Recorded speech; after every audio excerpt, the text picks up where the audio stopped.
انسان کی شرمگاہ سے نا 3 طرح کا مادہ نکلتا ہے، آپ اسے منی، مزی اور ودی کہتے ہیں، ٹھیک ہے نا؟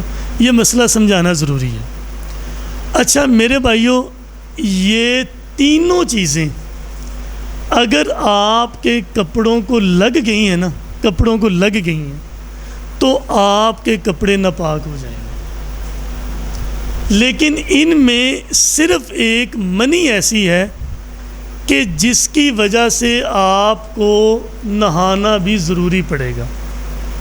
اگر اس کے علاوہ کچھ آپ کی شرمگاہ سے پانی نکلتا ہے، میں اس کی وضاحت بھی کر دوں، یہ جو مادہ منویہ ہوتا ہے نا، یہ ذرا تھوڑا سا نا ٹپک کر نکلتا ہے، اور یہ جو مزی ہوتی ہے نا، مزی، انسان اگر برے خیالات اپنے ذہن میں لے کر آئے یا وہ اپنی بیوی کے بارے میں، تو پھر نا ایک شہوت کی وجہ سے نا پانی نکلتا ہے، لیکن وہ منی نہیں ہوتی، وہ پانی ہوتا ہے۔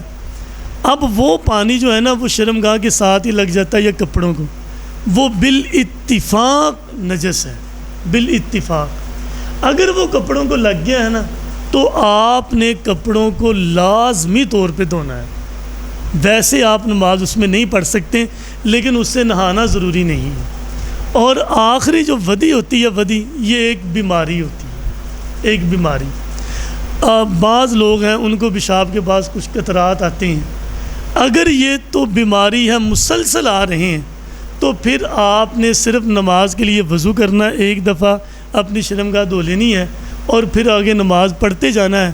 اگر وہ نماز میں نکلتی بھی رہے تو یہ بیماری ہونے کی وجہ سے اللہ نے معاف کر دی ہے، ٹھیک ہے نا؟ لیکن اس کے ساتھ نماز ایک ہی پڑھنی ہے، یا 2 نمازوں کو جمع کر لینا ہے اگر وہ اس طرح کی نکلتی رہیں۔